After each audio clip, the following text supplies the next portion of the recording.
Well, good morning. It's 9:32 on Thursday, the 27th of October, 2016. Supposed to be Math 238, differential equations, and I'm the only one in the room, which is not a good sign. So hopefully some folks will be coming in, preferably sooner rather than later, but let's go on and get started. Where we left off last time was in Chapter 4, Section 4.1, a very long section. Actually has 3 subsections. We're now in 4.1.3, which is the last of those, and we're bottom of page 124. Non-homogeneous equations. I forgot to get my graph out. Let me get that initiated here. While that's happening, let me say this one more time. I know I announced it before, but just in case you missed it.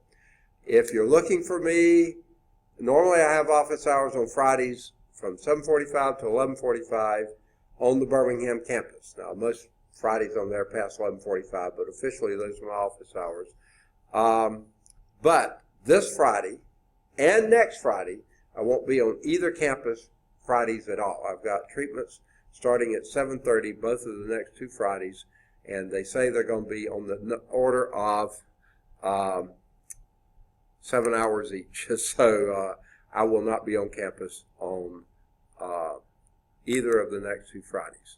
So after that, I shouldn't have any more treatments. Hopefully not the rest of the term, because that would be early November, and they'll be every other month from then on, so the next one will be in January. So if you have me in January, I might be gone another month, 1 or 2 Fridays then too. Okay.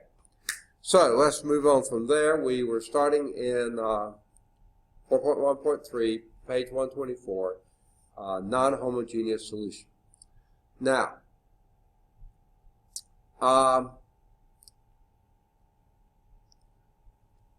when we're doing homogeneous, which is what 4.1.2 was, trying to find where that actually began. There it is, way back on page 119. We talked about homogeneous and non-homogeneous. Homogeneous is a nth order, a linear nth order differential equation that the last term was a0 of x times y is equal to 0. There is no independent function of x that stands alone without either a y or a y prime in it.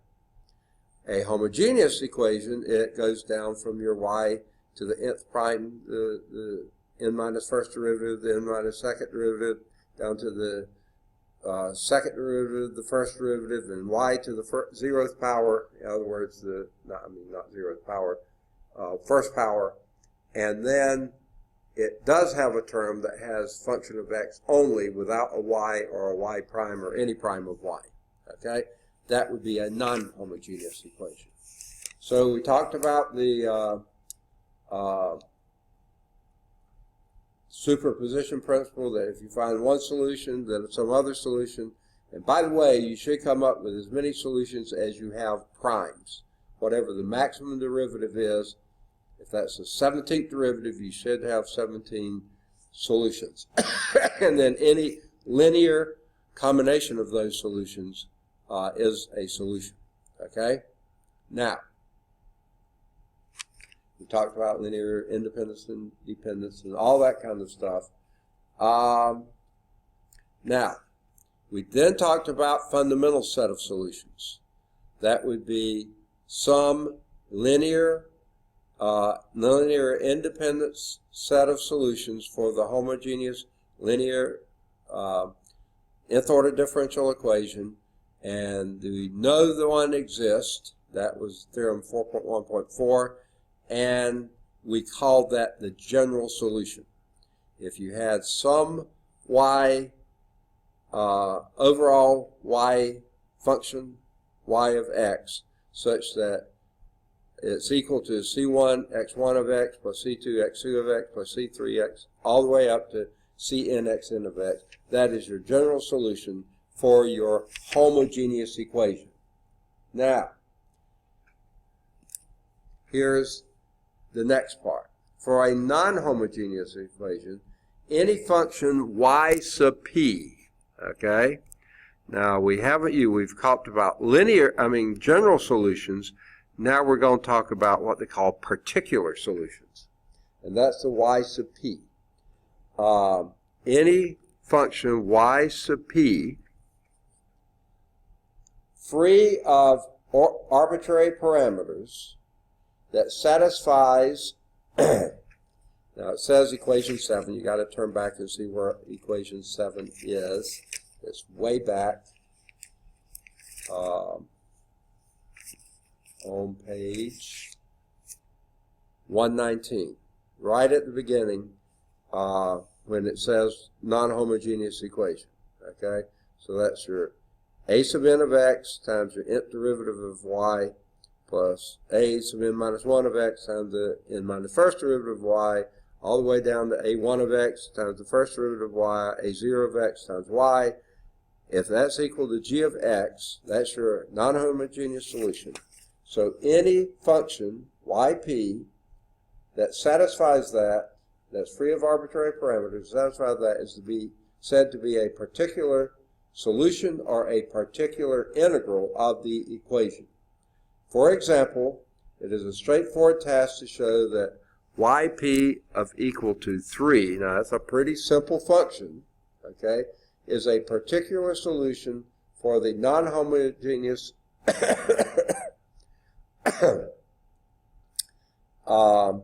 equation y double prime plus 9y is equal to 27. Okay? Now, it said y is equal to 3 would be a solution without having anything to do with arbitrary constants at all. And you can see if yp was 3, yp prime would be 0. Yp double prime, of course, would also be 0. So then this would be 0 plus 9 times 3, obviously, is equal to 27. That is a solution, a particular solution, that has nothing to do with linearity, variable, arbitrary coefficients, anything such as that. It's just a solution. Okay? So, they just show you it is. They don't show you how to get it. We'll get to that, hopefully sometime soon. This, remember, 4.1 is preliminary theory. Okay? To me, lasts too long. If y1, y2, y all the way up to y sub k are solutions of your your homogeneous solution on an interval I, and yp is any particular solution of the non-homogeneous one, you just have with the g of x by itself on there on I, then the linear combination of y is equal to c1y1 of x plus c2y2 of x plus ... all the way up to plus c sub k y sub k of x plus yp. Okay, I'm sorry, doesn't need an equal sign there. Yuck! Okay, that is your solution. Okay? It's also a solution of the non-homogeneous equation 7. If you think about it, this makes sense because the linear combination satisfies the I was going to say something else, but the book says is transformed into 0 by the linear operator a sub n d to n, that we did earlier when we were talking about operators, whereas y sub p is transformed into g of x. Okay? If we use the k equal n linearly independent solution of the nth ordered equation 6, the homogeneous equation, then the expression in 10 becomes the general solution of 7. Okay? So if we use the general solution for the homogeneous case and then find a particular solution that works with the g of x for the non-homogeneous, add the general solution for homogeneous to that particular solution for the non-homogeneous, and you get the general solution for the non-homogeneous. If that's not enough words, not a long enough sentence with too many homogenei in it, that's great. So here's theorem 4.1.6. Okay, let's clear that so we can write this down, because I'm not sure all of you have a text. Let y sub p be any particular solution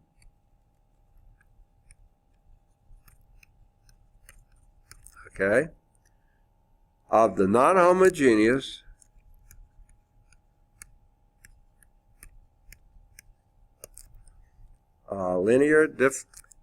linear ordinary nth order. I'm sorry, not ordinary. It is ordinary, but it's nth order. I was not paying attention to the words. Non-homogeneous nth order differential equation that is the non-homogeneous type. Okay, so that's exact equation 7 on the interval I. That's the first part. And also let the y1, y2, y3, up to y sub n. Remember, you got to have n independent equations that satisfy that. That's your fundamental equations, okay? That is your fundamental set of solutions of your homogeneous, of the associated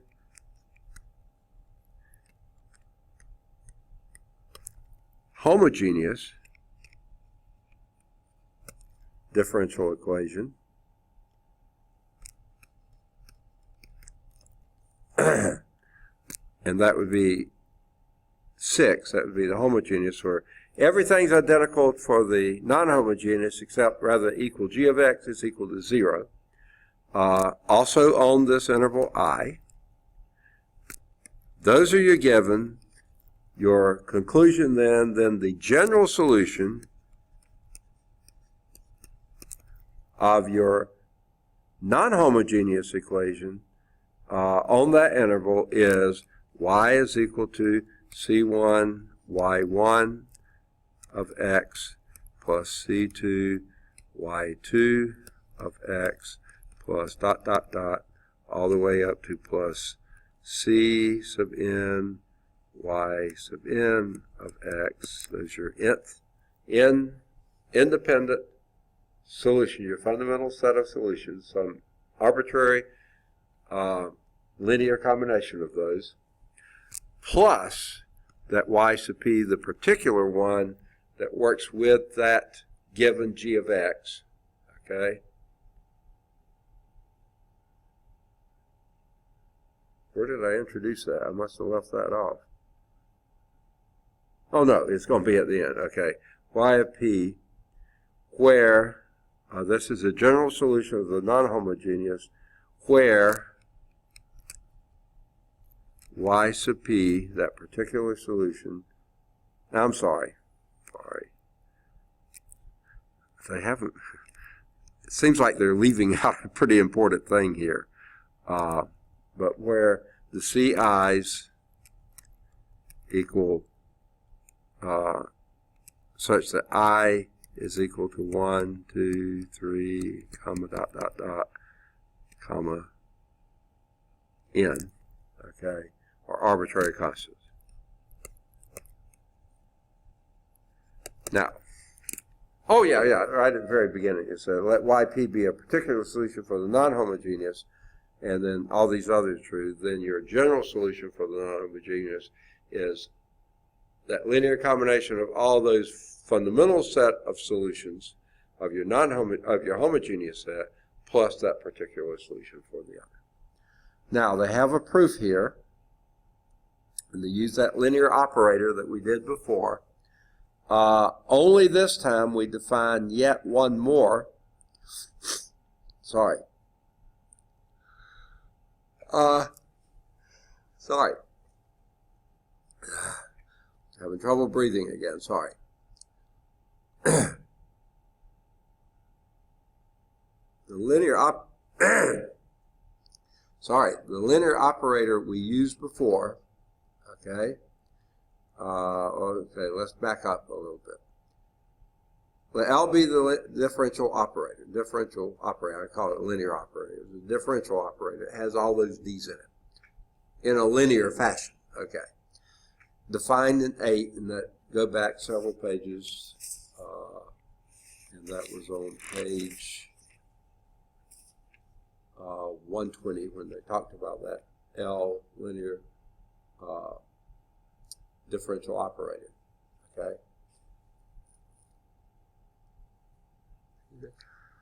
And they introduce another, so your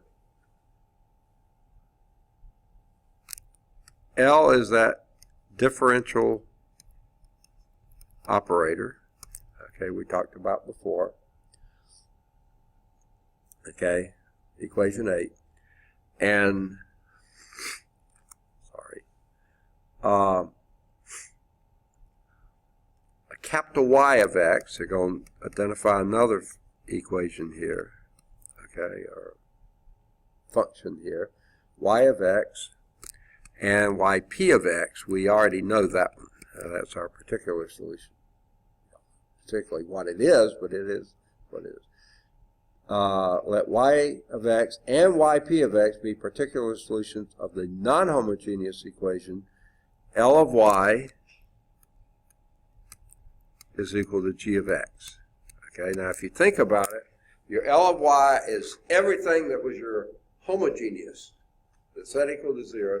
That differential operator defines that. It's operating on y and all the derivatives of y. And that's in the homogeneous. So for the non-homogeneous, you have that same L of y is equal to g of x, because that's on the right-hand side of the non-homogeneous thing. So what they're going to do,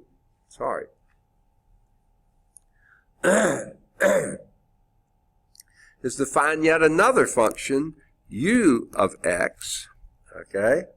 And this u of x is going to be that capital Y of x, which they said was a particular solution, minus yp of x. Okay. Now, this seems to be a really backward way of approaching you. In fact, you reading this, you say, what are we trying to prove anyway?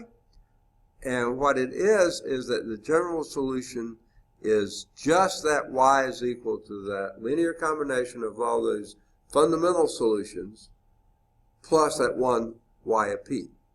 So how we're starting this is let that L be that same differential operator we used before that defines everything on the homogeneous side, okay, that's equal to 0. But then they say let's let there be two particular solutions, capital Y of x and yp of x. We already are used to yp of x, but they're saying let's just imagine there's another one, okay? And then make up this other function, u of x, which is a difference between the y of x and yp of x, okay? If those are two different functions, there will be a difference between them, whatever that might be. Okay. Then the linearity of your L operator, okay,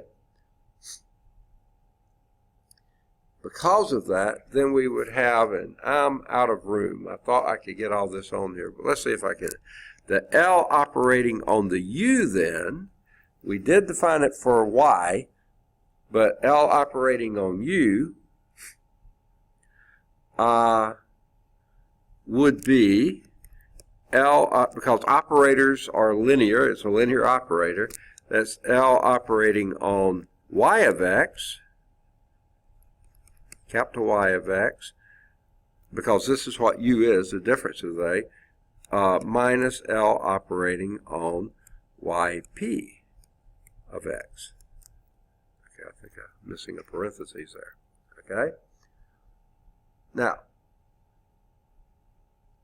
but L operating on that, because L of Y is equal to G of X, this would be G of X, and this would be G of X. And the difference of those is 0. All right? Now, what that says is that U is a homogeneous function, basically. It shows that U is a solution for the homogeneous solution. L of Y is equal to 0. And that would be that linear combination alone. Okay? Now, if that's the case, then you could say this Y of X that we had before, capital Y of X, minus YP of X, okay, that's going to be 0, okay, and that would be because this U has exactly the same solutions as your Y does, and the Y had these, this set of things here, the general solution, which is your linear order, that is your C1 Y1 of X plus C2 Y2 of X plus ... up to and including C sub n Y n of X. Okay? Because that is 0.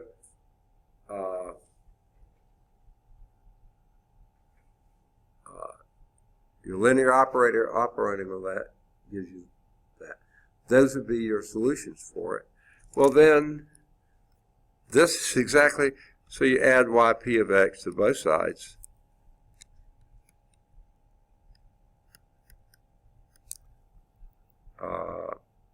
And you lose them here, and you get a Y of X is equal to that, which we already speculated was your general solution, and it involves that YP, which is your particular solution, and that basically does it for you. There's 3 lines at the end say you've now proved what you were looking for, that is a general solution. Now,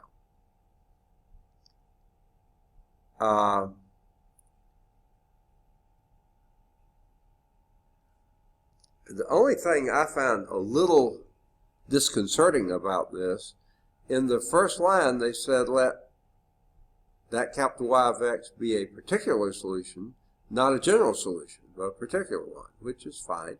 YP we knew was particular, but then at the end here we say that particular solution is the general solution. So it's, I don't really care for that aspect of it too much.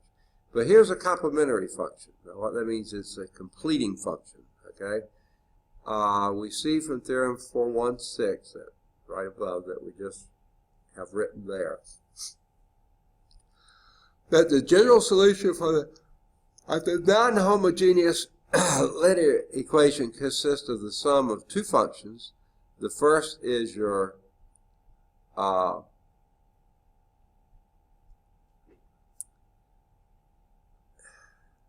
that linear set of functions that we called the general function of your homogeneous set plus your particular solution. Okay? So they're now going to call that first set y sub c, which is your complementary function. for your non-homogeneous set. We called it the general function for the homogeneous, but since it's no longer a homogeneous, we'll call it the complementary function, which was the general solution for your homogeneous set. Okay? The linear combination, excuse me, y sub c, that we just called the complementary function,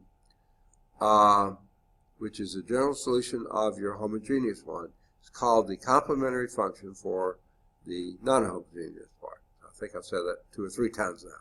In other words, to solve the non-homogeneous linear differential equation, first solve the homogeneous equation, then find any particular solution of the non-homogeneous equation.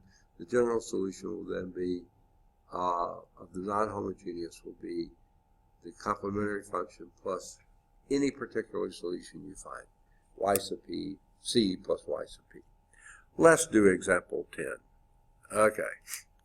I may have to run down the hall and clear my head. I forgot to bring in, well, maybe I do have something here, but let me erase all that ink. Erase all that ink. There we go. Hold on just a minute.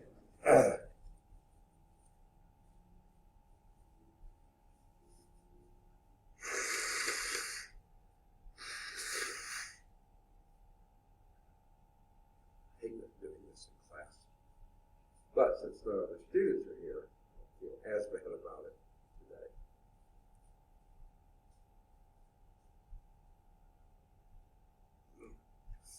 Oh, man. My head is completely clogged up. Now I don't know what's going on. Okay. Example 10. And again, sort of aggravates me. They're giving you the answer and then say, show that it works, okay? By substituting this function, here's a particular solution, negative 11/12 minus 1/2 x. It says this is readily shown to be a particular solution for this non-homogeneous equation. Y triple prime minus 6y double prime plus 11y prime minus 6y. My pen is acting up. I don't know why it didn't write the whole 6 there, but there we go. Is equal to 3x. Okay. Now, they just say, voila, here's a particular solution. A weird-looking particular solution, but we've got to show that it is indeed a solution. So what that requires us to do is y prime p is equal to negative 1/2, period. And y double prime p equal y triple prime p equals 0. Every future derivative, higher derivative, is 0 because y prime is a constant. So all the future ones are 0. So therefore, this would be 0, that would be 0. This would be 11 times negative 1/2 minus 6 times negative 11/12 minus 1/2 x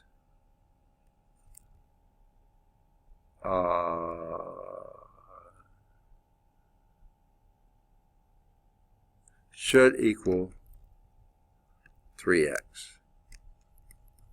That's what we're trying to show. So let's see if it works.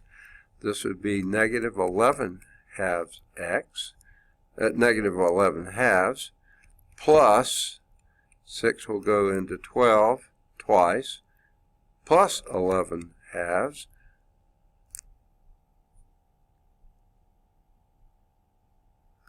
plus 2 will go into 6 3 times, 3x, sure enough is equal to 3x, because these two go out. So, we show that that particular solution does solve that linear non-homogeneous differential equation. Okay. It didn't show you how they got it, but they said, voila, here it is. Okay? Now, so we've done the first part. To write the general solution of that one, then, you must also solve the associated homogeneous differential equation, which would be this thing, y triple prime minus 6y double prime plus 11y prime minus 6y equals 0. You would have to come up with your linear combination with arbitrary coefficients of a variety of functions that would satisfy that equation. Okay. But it said in example 9, which is back at least flipping one page, you came up with, it was this precisely the same thing. They gave you some fundamental functions that would work, and then you did a linear combination of it. So we found out that y is equal to, all we did was c1 e to the x plus c2 e to the 2x plus c3 e to the 3x was a general solution for the homogeneous case. So then and that would then be the complementary solution for your non-homogeneous case. There's your particular solution. So the general solution for your non-homogeneous case would be the combination of those, yc plus yp, which is c1 e to the x plus c2 e to the 2x plus c3 e to the 3x plus, or minus actually,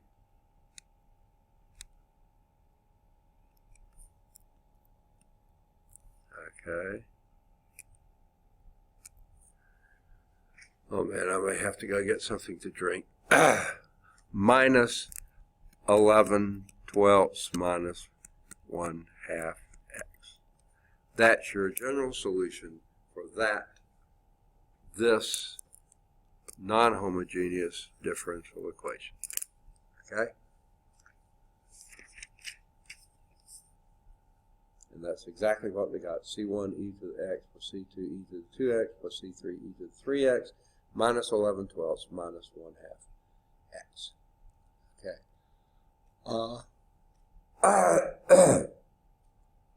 Okay. Sorry about this. I think I'm going to have to go get something to clear my head. So I'm going to pause. Sorry, I had to take a break. Tried to clear my head some. I probably don't sound much better, but I feel a little better than I did. Okay. We're on page 126. Near the top of the page, another superposition principle.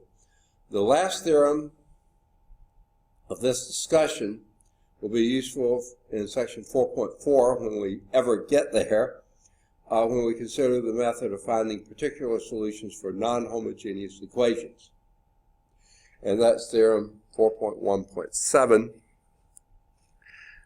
Goodness, I think the culprit here is this air conditioning system is blowing down directly on the,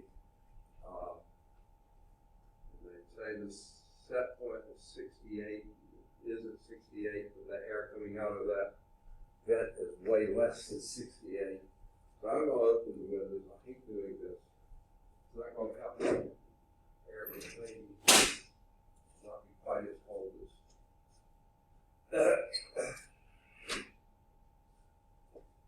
would have been otherwise. I don't know. I wish they'd fix the system. Okay, so here's theorem 4.1.7, superposition principle, non-homogeneous equation. So what we have here is let, this is bizarre the way they do it, let y sub p1, comma, y sub p2, comma, y sub p3, comma, dot, dot, dot, all the way up to, comma, y sub p k, I believe is the one they use here, counter they use, sub k, where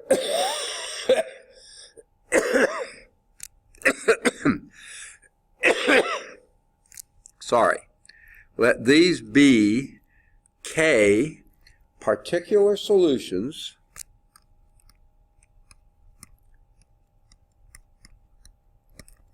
particular solutions of the non-homogeneous linear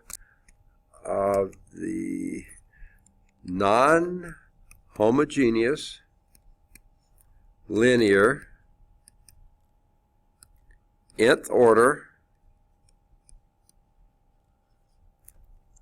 differential equation. This is cold air still blowing on me. Okay, that we had in way back in examples in equation 7 on the interval I. So on the interval I, magical interval we've been considering, corresponding.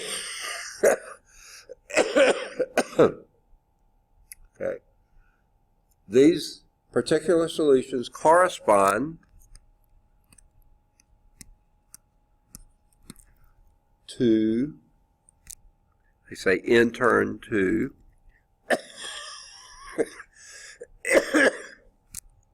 k distinct functions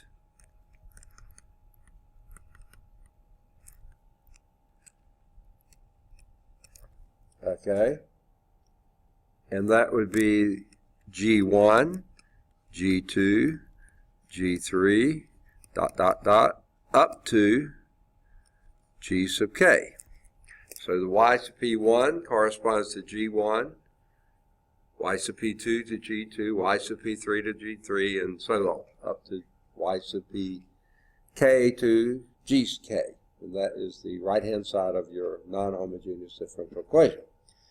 That is, suppose y sub p1 denotes a particular solution to, and they write them all out, I don't know why,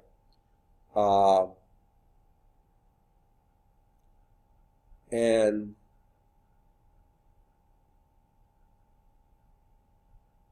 okay, that was a y sub pi, so they're doing a general case.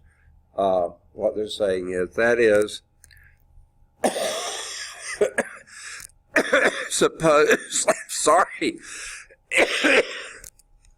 suppose y sub pi, okay, particular solution, the ith particular solution denotes a particular solution of the corresponding differential equation. Remember, that's a sub n y to the nth derivative of y. By the way, a sub n of x, the nth derivative of y,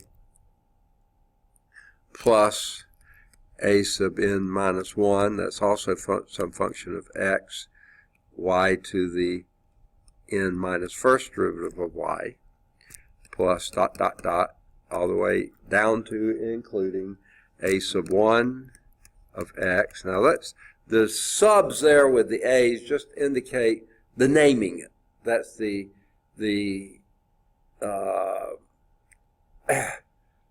scalar function of x, the function of x that is your coefficient of the the nth derivative. So that's what the little a sub n stands for. It's just the one that goes with the nth derivative, and the a sub first function of x goes with the n minus first derivative. So yeah, it goes on like that. So that goes to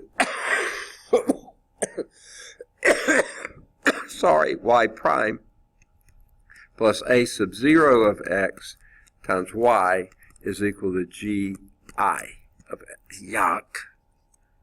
Gi of x. Okay. Okay. And your i's go anywhere from 1 to k.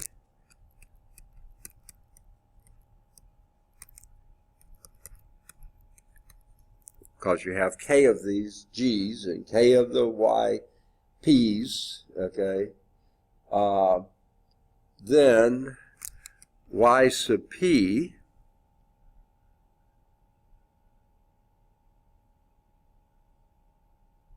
okay, y sub p with no subscript for the p is equal to your y sub p1 plus y sub p2 plus dot dot dot plus y sub pk. Okay? And all those are functions of x as well, of course. I didn't write them in. I should have. Okay? And this is a particular solution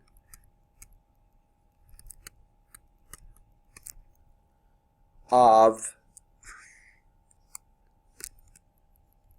this new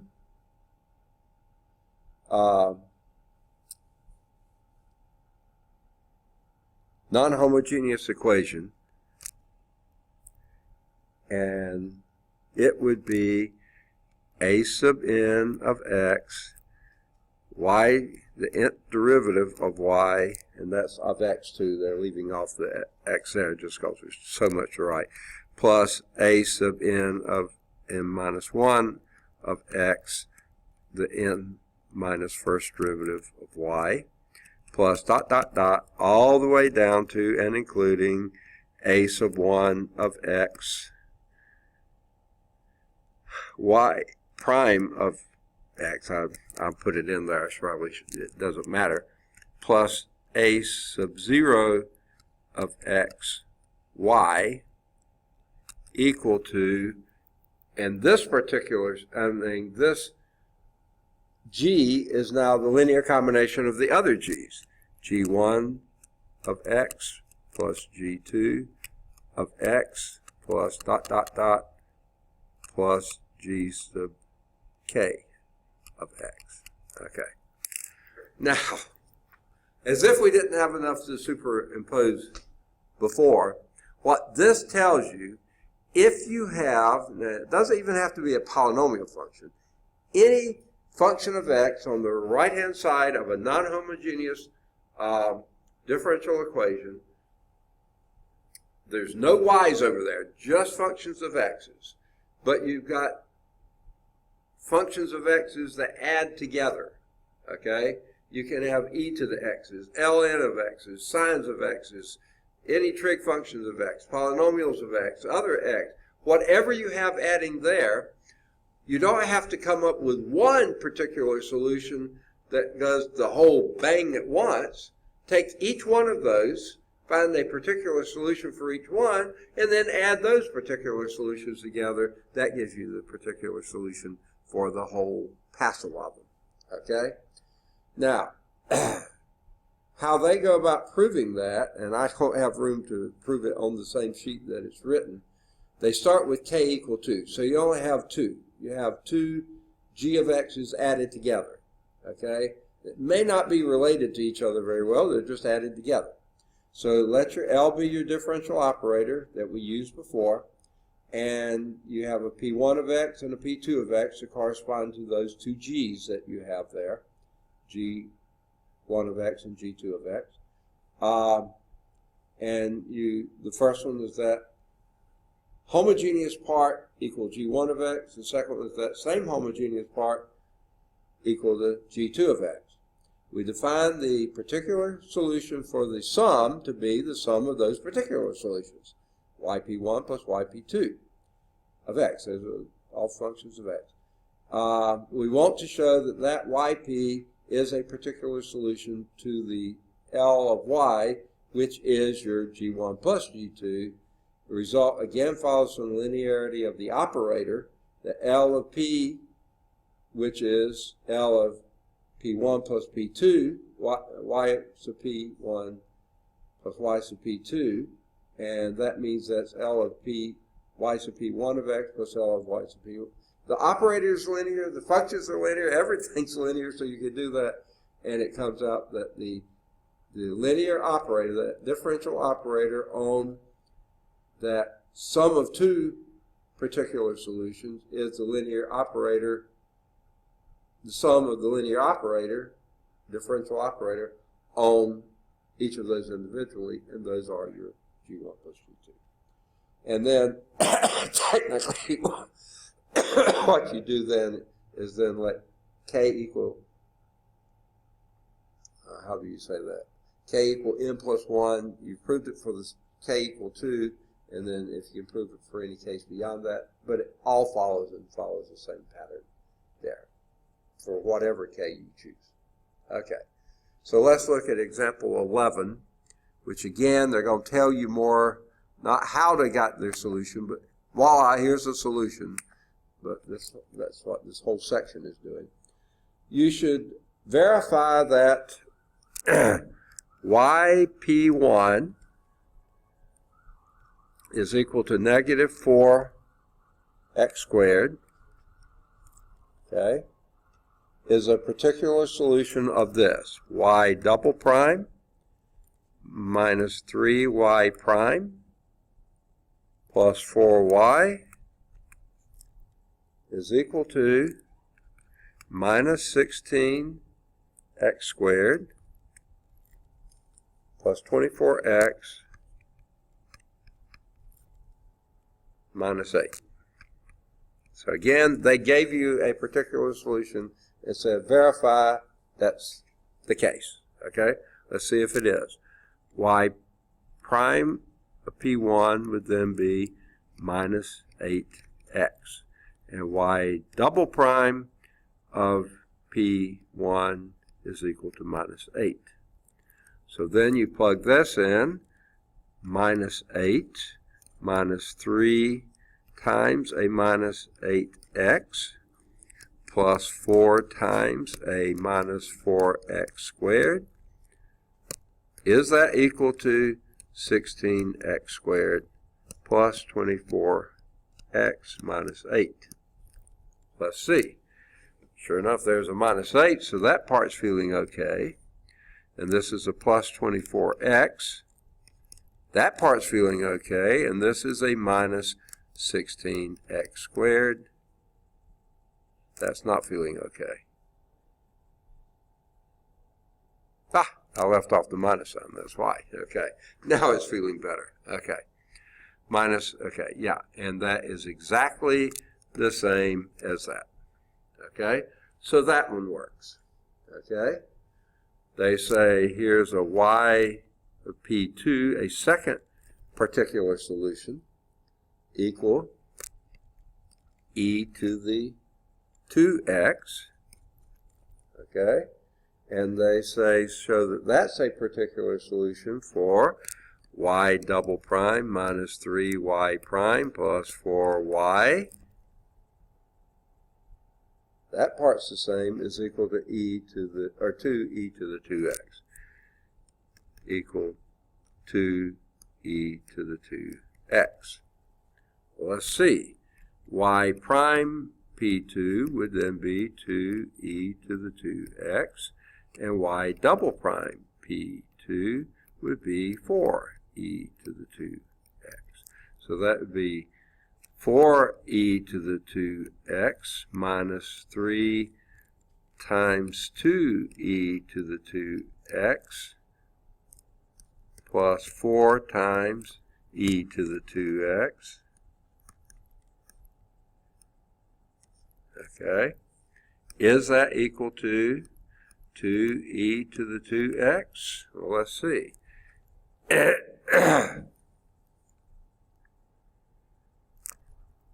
Okay, this is 4e to the 2x, and this is a minus 6e to the 2x plus 4e to the 2x.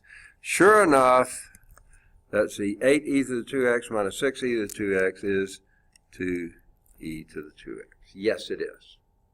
So, there's a second particular solution for a second g of x, with that being your g of x in this case.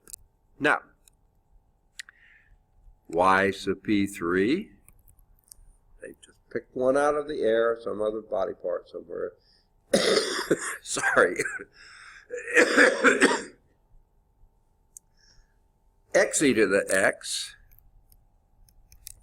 Looks like a product rule coming up is a particular solution to, same as before, y double prime minus 3y prime plus 4y equal, but it has a different g, and this g is 2e to the x, 2x e to the x minus e to the x.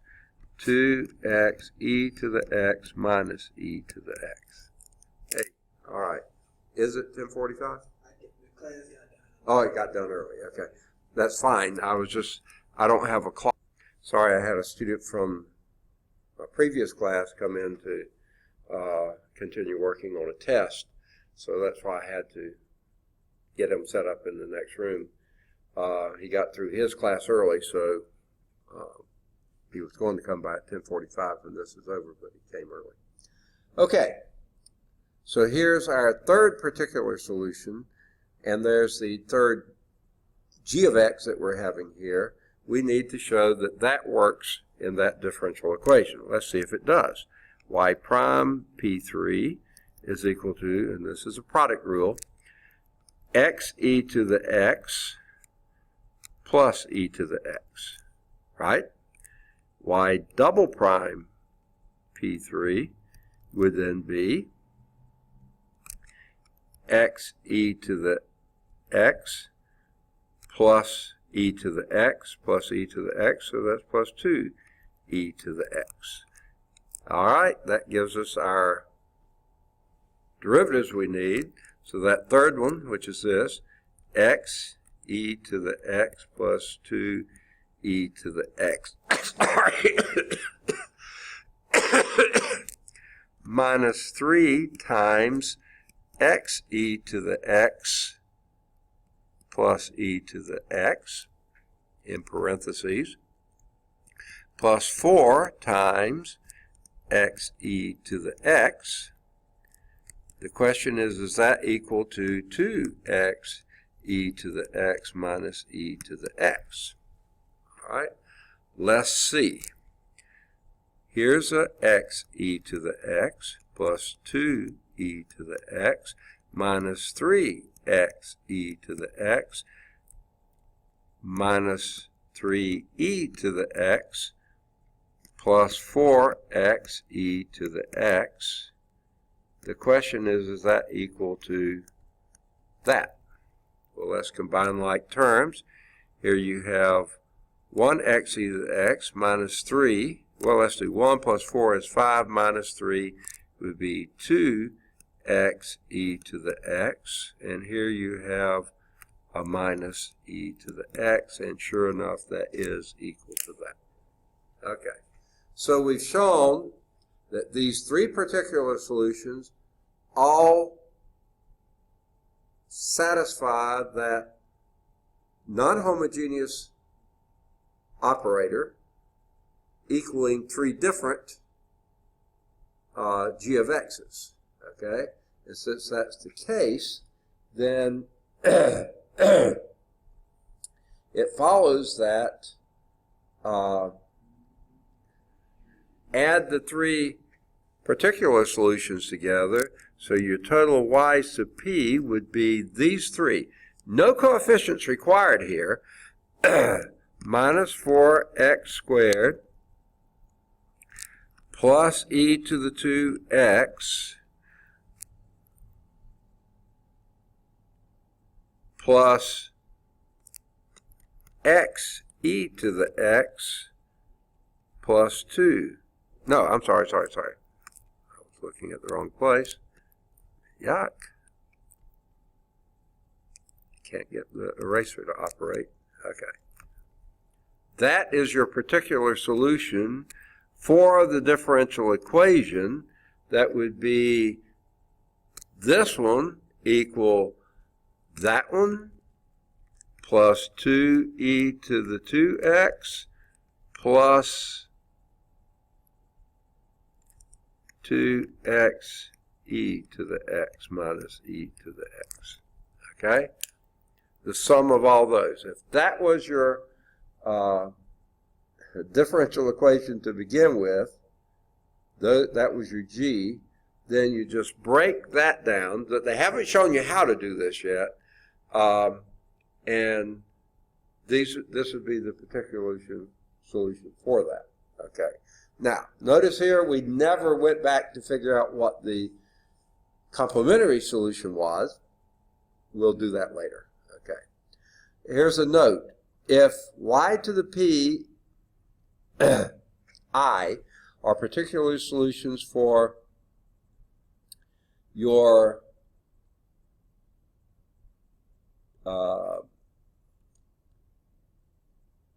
linear nth order non-homogeneous differential equation where you have a sum of g ix's, okay? If you have that, then your particular solution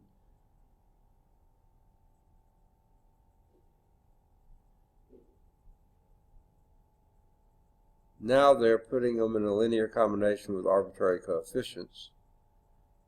Is also a particular solution of 14 when the right-hand member of the equation is the linear combination of C1 g to the 1x plus C2 g. Okay, so what they're saying now is if your g's over there have coefficients in front of them, your particular solutions will have identically the same coefficients corresponding with that.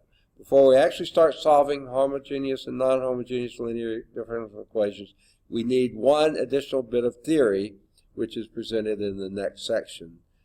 Almost a big boo hiss at that. I'm getting sick and tired of the theory. I want to solve some differential equations. But the remarks here at the end say, as a continuation of the brief discussion of dynamical systems at the end of section 1.3, which was an awful long time ago,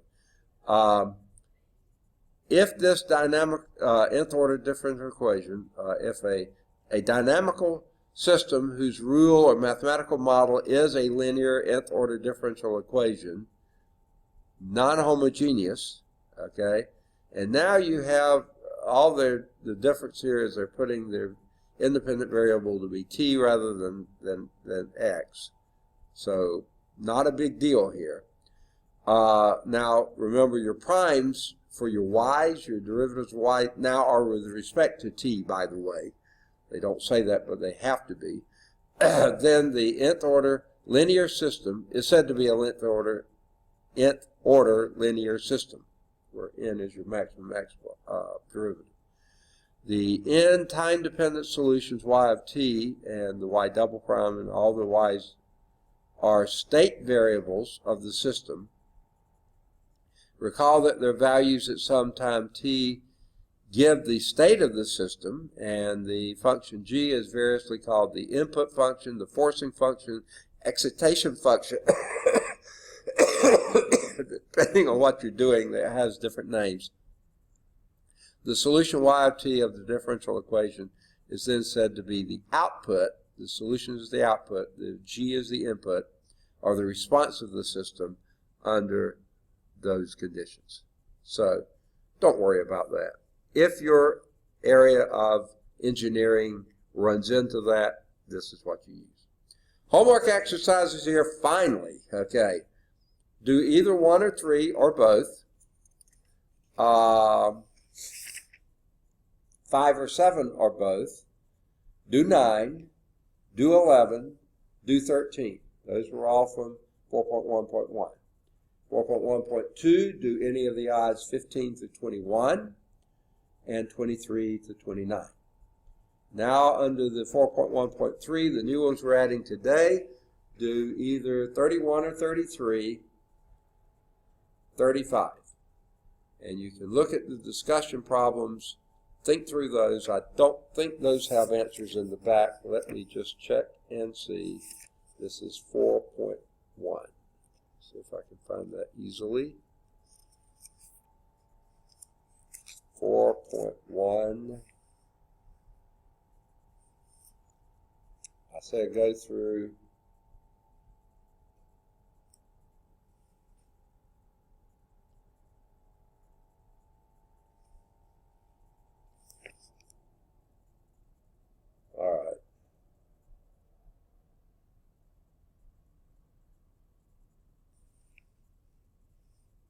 Okay, I said go through 21, odd numbers 15 to 21, and then I said 23 through 29, those are all in the back. In 4.1.3, 31 and 33 aren't back there, but 35 is. In fact, only 35B is. 35A is not. So I'd still suggest that you try those, but that's the only one with the answer in the back is 35B. So none of the discussion questions have answers in the back, which I didn't think they did. I was expecting more of the others. All right, now,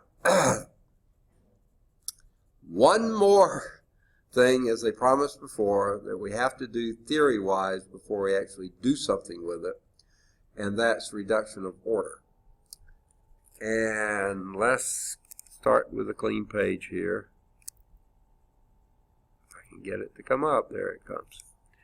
Now, I don't have a watch on, so I'm going to just briefly pause. Sorry about that. I thought I could check my time, but I don't have it. I'll tell you what I am going to do.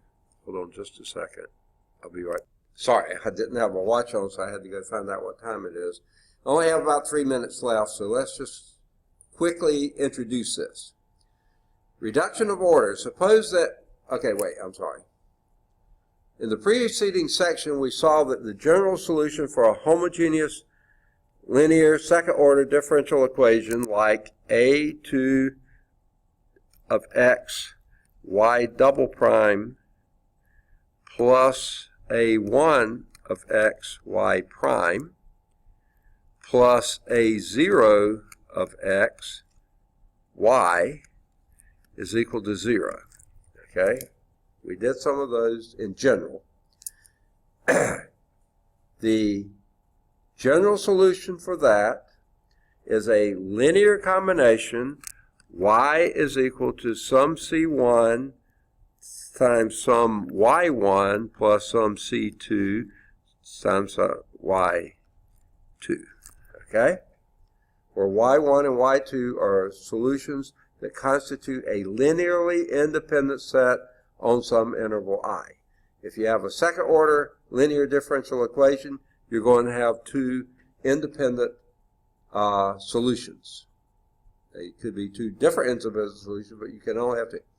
Now, in this section, we examine a method for determining these solutions when the coefficients of the differential equation are constants, not variables. See, these are variables. We're going to deal with them when they're constants. This method, which is a straightforward exercise in algebra, breaks down in a few cases and yields only a single solution y1 of the differential equation.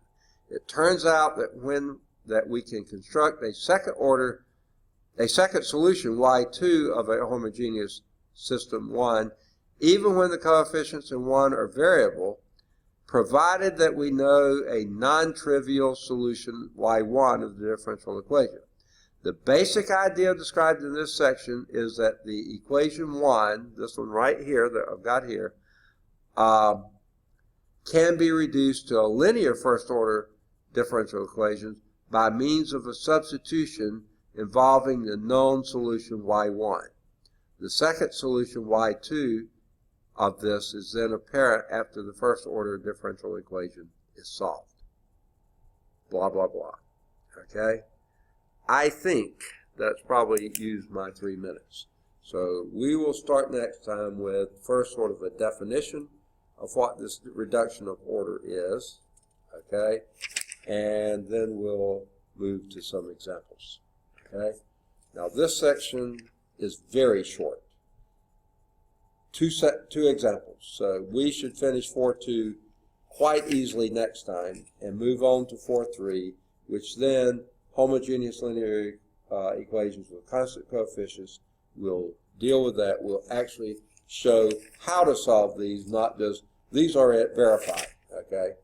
And that's also a relatively short thing. And then we have undetermined coefficients, and that's the superposition approach.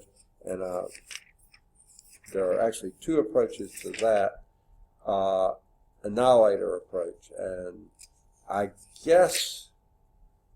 think we'll only do the superposition. I think we'll probably not do the annihilator. I may just quickly tell you about it, but we'll just do super. And then we'll move on from there, variation parameters, other things like that. All right, that pretty much does it. We'll pick up then in 4.2 next time. I hope to see somebody in here next time.